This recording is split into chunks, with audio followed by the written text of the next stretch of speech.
The Right Fight: How Great Leaders Use Healthy Conflict to Drive Performance, Innovation, and Value. By Saj-Nicole, Joni and Damon Beyer. Narrated by Laural Merlington. Copyright 2010 by Cambridge International Group Limited and Booz & Company, Inc. This unabridged audiobook is published by arrangement with Harper Business, an imprint of HarperCollins Publishers, and was produced in the year 2010 by Tantor Media Incorporated, which holds the copyright thereto. Introduction. 1. As humans, we know we have to change. It is our condition, part of our DNA. We are at our best when we meet change head-on. But how do we function when the implications are bewildering, the pace accelerates relentlessly, and the direction seems dangerous? Today, these questions play out on a global scale. This book is about the answer: leadership that creates breakthrough performance, meaningful innovation, and lasting value. Leadership that discerns the difference between real progress and the short-sighted thinking that seems good for a while, but then leads people right off the edge of a cliff. The prospect of change always brings up tough questions. How do we move forward with confidence that we're heading in the right direction? How do we ensure that we are addressing everyone's critical needs? What checks and balances do we need to avoid disaster? For most people who study and write about leadership, the answer to all of these questions has been found in the concept of alignment. Create enough alignment around a common purpose, and you can solve even the most difficult challenges. But when we need to innovate on a grand scale, or to change essential aspects of an organization or a group, agreement is only half the answer. In this book, we argue that the path forward requires a healthy dose of dissent as well. Our most important ideas need to be refined in the fire of debate.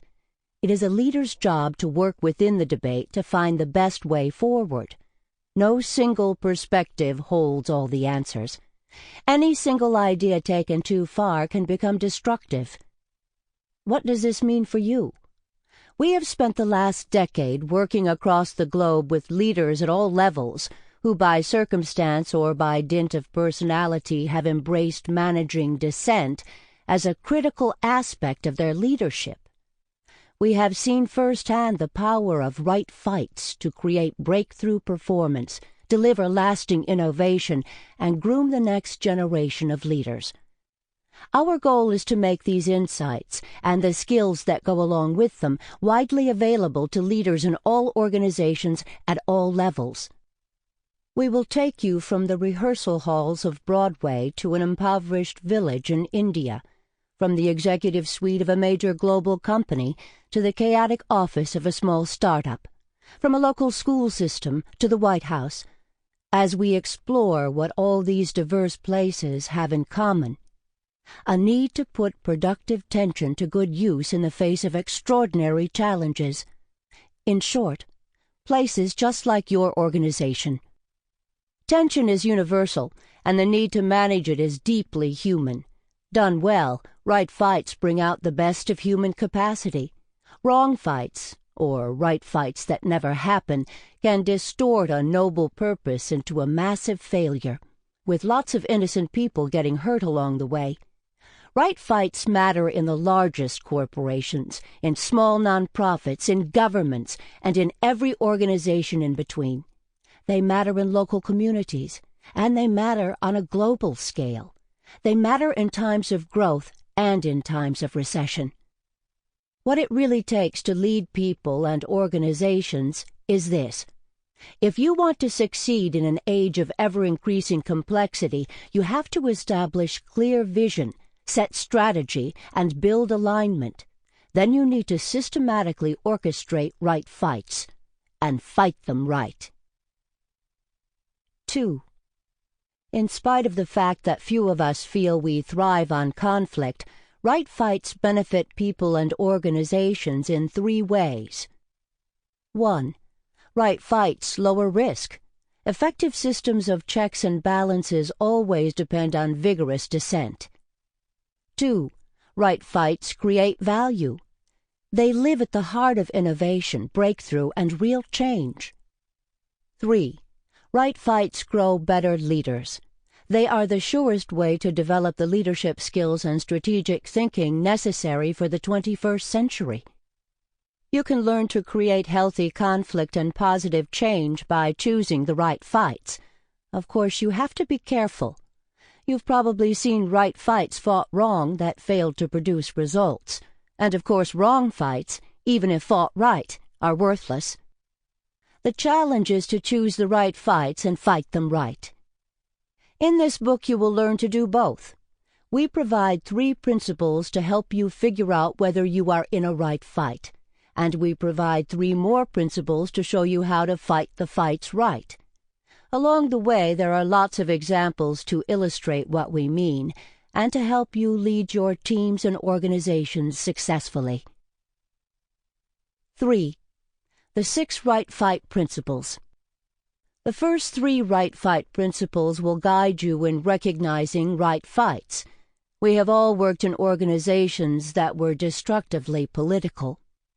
We have all watched otherwise rational people go to extreme lengths to sabotage their counterparts or to retaliate against colleagues who have offended or threatened them in some way.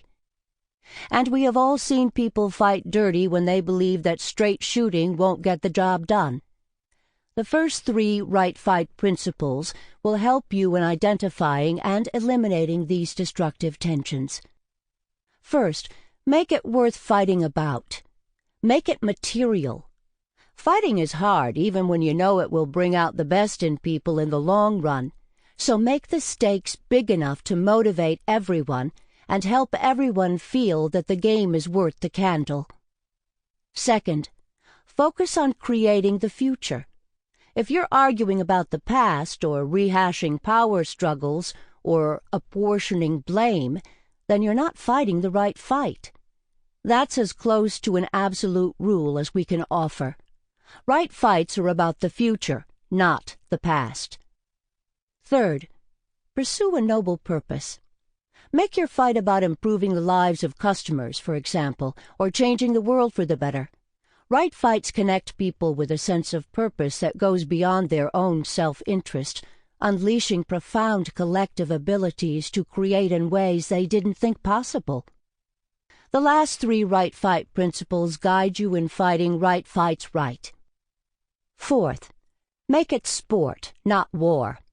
Even though business fights are tough and can sometimes get ugly, good leaders establish themselves as referees to make sure that things don't get out of hand.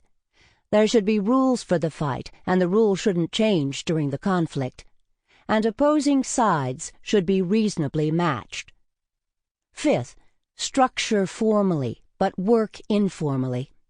Organizations have both formal and informal structures. Successful leaders structure right fights through the formal organization, exploiting imperfect alignment in the chain of command, measures, and incentives. But they make right fights work through the informal organization, the networks of personal and professional connections that are not on the org chart.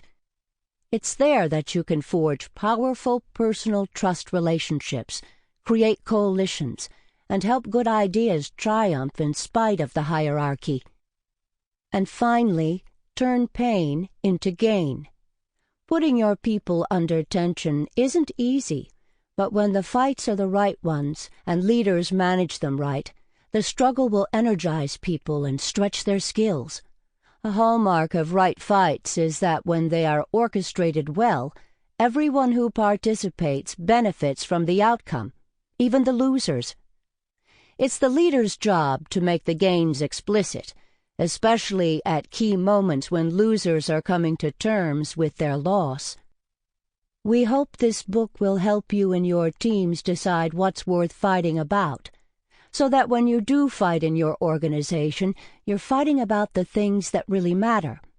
And we hope to show you how to conduct the fight with great skill, passion, and compassion. In the heat of battle, you want to be sure that your conduct is guided by our simple, sturdy set of principles, so that you fight in ways that help people grow, develop respect for diverse views, and leave everyone whole, ready and energized to do battle again another day. Part 1.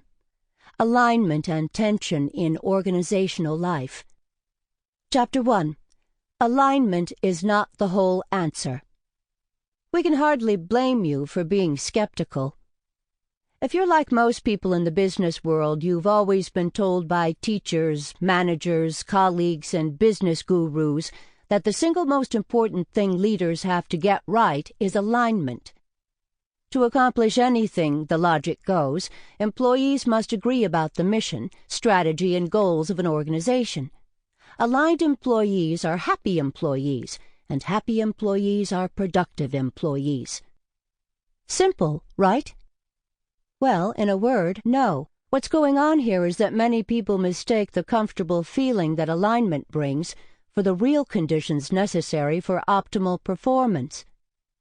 A well-aligned, smoothly functioning team can do a bad job well, or a job that shouldn't be done at all. The Titanic, by all accounts, was being run smoothly and well when it collided with an iceberg and sank. Because the team of sailors believed the ship was unsinkable, they ignored the initial signs of danger until it was too late.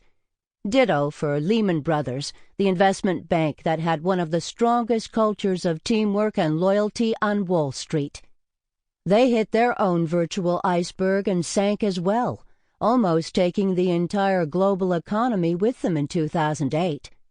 They, too, were aligned around their belief in an unsinkable ship, and they were running it smoothly. Up until the moment that the water began pouring over the side and the ship began to tip into the ocean, the team was happy and satisfied with its lot. Don't mistake what we're saying. Alignment is important. In fact, it's necessary. All those business books are right about that. You cannot win with a team that is badly aligned. The problem is, it's not sufficient. Achieving perfect or near-perfect alignment is not the end of the road. It's merely the beginning. Let's take this a step further. Counter to conventional wisdom, the dirty little secret of leadership is that a leader's time is not always best spent trying to help his or her teams make nice and get along. They don't tell you this in business school. Quite the contrary. Business school, like everywhere else in the management world, is constantly harping on the value of teamwork and alignment. Wait a minute, you object. I've worked for nice bosses and nasty bosses. The nice ones dole out the donuts or the compliments, and that makes your day. The nasty ones forget to praise, or throw out a cutting remark and make the workplace poisonous. What's wrong with being nice? What is the alternative? Don't worry, we're not going to defend the nasty boss, and nice bosses the world over have our praise and thanks. What we are arguing is that in an environment where alignment is the only goal, alignment robs us of necessary dissent, of the checks and balances that mitigate risk, and of the tensions that create innovation and sustainable value. Tension is productive. At the heart of our argument is the counterintuitive, hard-to-swallow insight that a certain amount of healthy struggle is good for organizations and for individuals. Indeed, people and organizations perform optimally when they are under the right kinds and amounts of stress. Tension is a good thing for workers, for teams, and for organizations. The concept of creative tension is not new. It's in the Bible, the Quran, the Bhagavad Gita. It's been written about in the lives of artists, musicians, and scientists who have created breakthroughs that have changed the world. The U.S. Constitution depends on it, and we call on it as a motivating force every time we go out to vote. All successful treaties between nations, not to mention all successful relationships between people, work because it is not only possible but empowering to release in creative ways the energy inherent in tension. It follows then that a key aspect of a leader's job is to create the right battles and to make sure they are fought right. Right fights unleash the creative, productive potential of teams, organizations, and communities. Right fights make for better possibilities. Right fights lead to better results. With alignment and properly managed tension, organizations hit a sweet spot and start realizing their potential. With right fights, organizations can achieve breakthrough performance, real innovation, and leadership growth.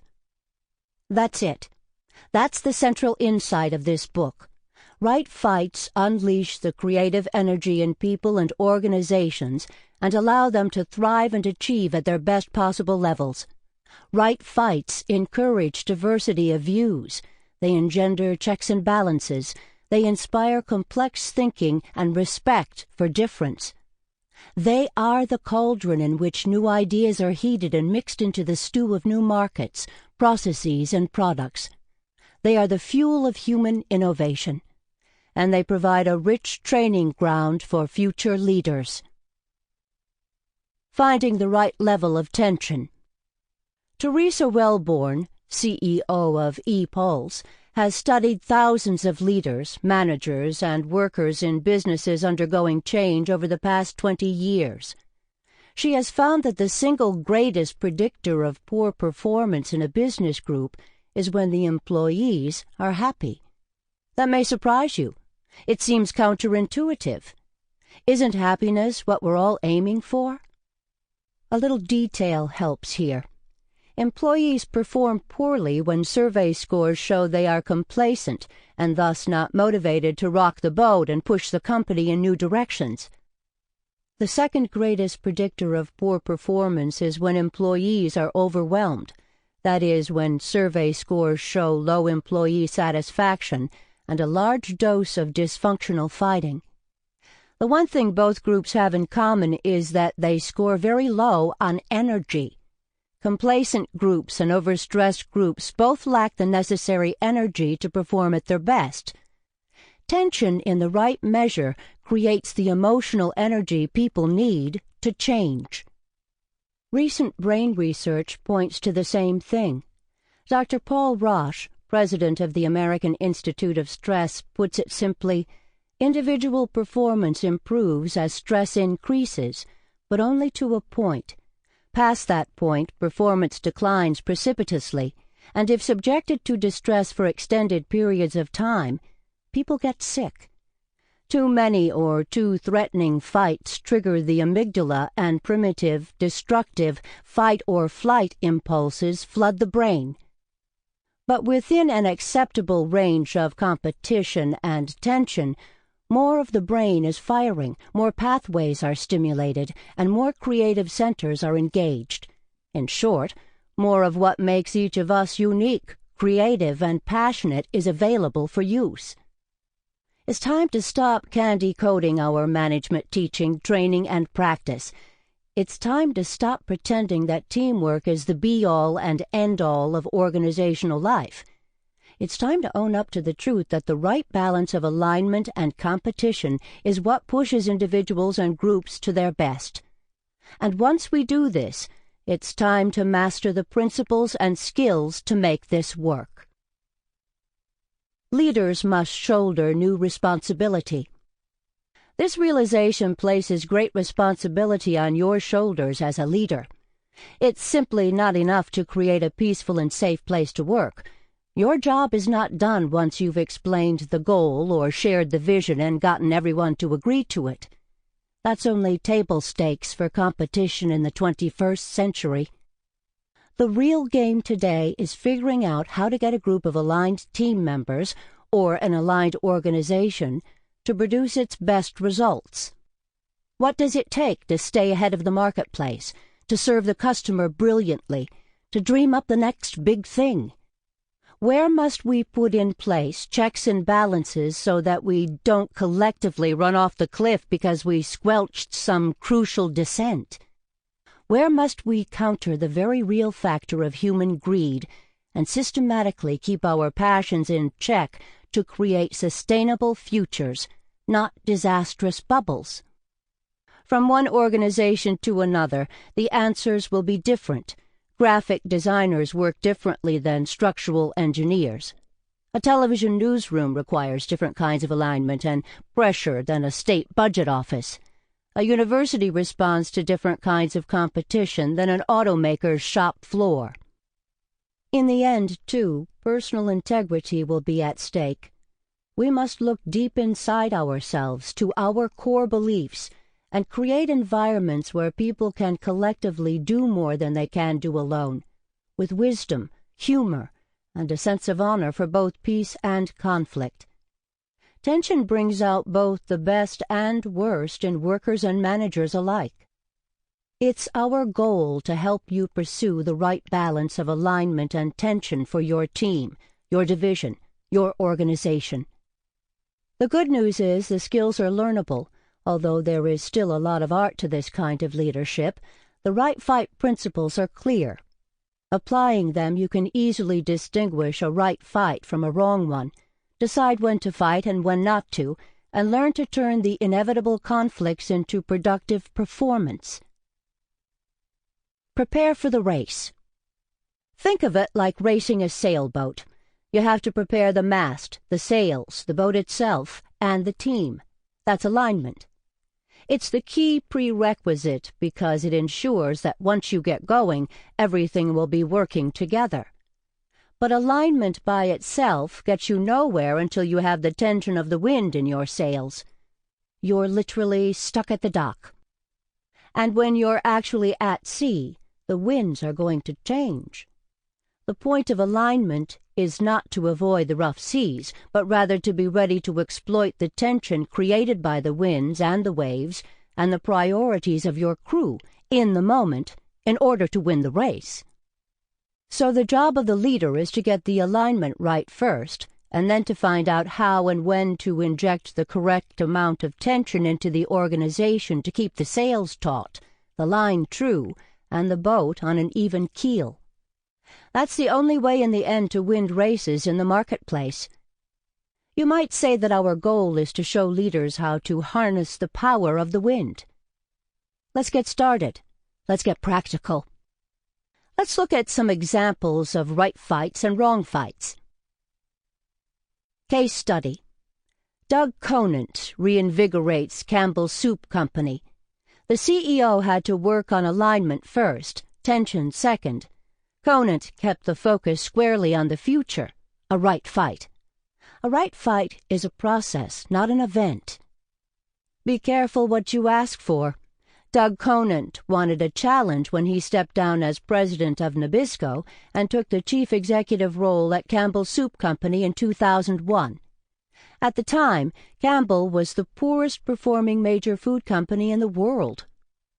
Having experienced significant declines in performance across many measures, the company had fallen prey to an ill-advised effort to aggressively cut costs in hopes of restoring prosperity.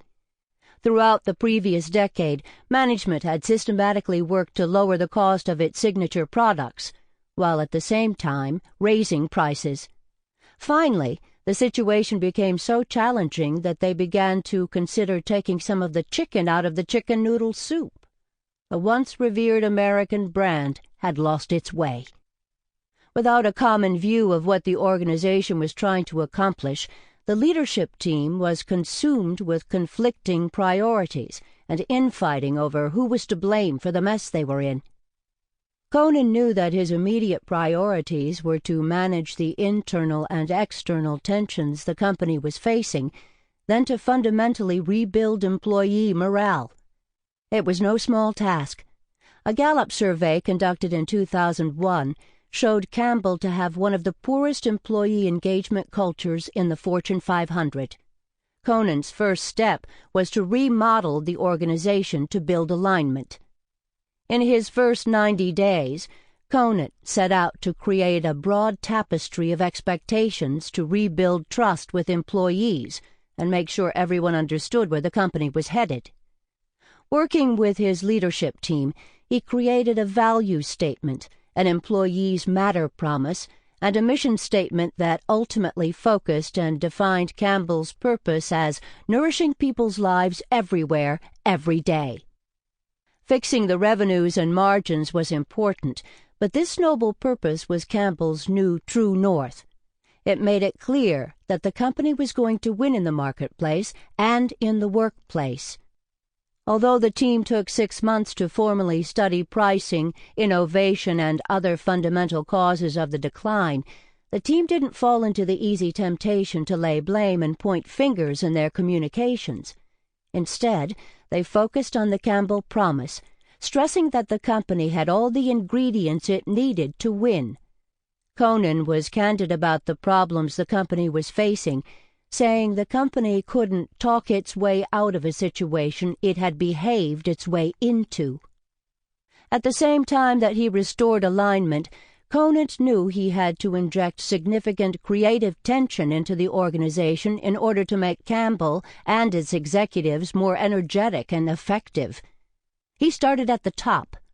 The organization was rearranged into a matrix, so the departure of any single leader would have less impact on the business, and a greater level of functional excellence would be brought to bear on every major decision. To help with the transformation of the organization, Conan brought his colleague and confidant, Robert Schiffner from Nabisco as CFO, to restore the financial health and credibility of the company. Conan also hired a chief strategy officer to oversee the strategic reinvention of the company, a global chief information officer to oversee all IT, and a global chief supply officer to modernize Campbell's logistics and operations practices. The new structure was designed to create productive debate between the various branches of the organization. Senior leaders were encouraged to produce and debate radical ideas to restore Campbell to its former glory. The immediate need was to restore the brand's reputation with customers and with Campbell employees in order to buy time to accomplish the long-term goal, a revival of product innovation and a return to a growing market presence. Having completed the reorganization and renewed the company's vision, the people involved in the business had their immediate interests and goals aligned more productively.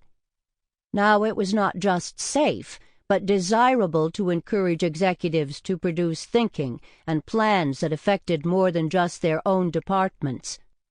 Conan took advantage of the tension between the plans and the debate over their relative priorities to create a series of right fights. He knew these right fights could restore the company's reputation and achieve the grand future vision he had for Campbell. In the short term, as the facts about Campbell's fragile profile were uncovered, the investment community became nervous about a multi-year turnaround plan, and the stock price fell 30%. But the Campbell board of directors and the major shareholders stuck with Conan. Slowly but surely, his focus on the future began to work. Pricing came in line. Product quality improved. The innovation pipeline became full again. Margins were buttressed not by short-term slashing of product quality, but by getting consumers to trade up to higher levels of product quality and new premium products. New product lines like Select Harvest, ready-to-serve soups, and whole-grain Pepperidge Farm breads offered better nutritional credentials, and consumers viewed them as also offering improved quality and convenience. The changes in the leadership team also produced better business results. Updated information systems allowed the team to refine promotional activities and improve margins. Innovations like gravity-fed merchandising systems won praise from consumers and retailers and reinforced the new image of a more convenient shopping experience. To build trust with employees, Conan and his executive staff carefully trimmed the underperformers from the global leadership team. In all, 300 of the top 350 leaders left the company. Performance improved 6 years in a row. By the end of 2008, Campbell was ranked in the top tier of food companies in financial performance and in the top quintile of companies in employee engagement, a proxy for employee morale. The company's mission and value statement continue to evolve, as does its frontline created employee value proposition. The organization has evolved as well. Conant and his executive team have aligned the company even more closely with market trends. Sample complete. Ready to continue?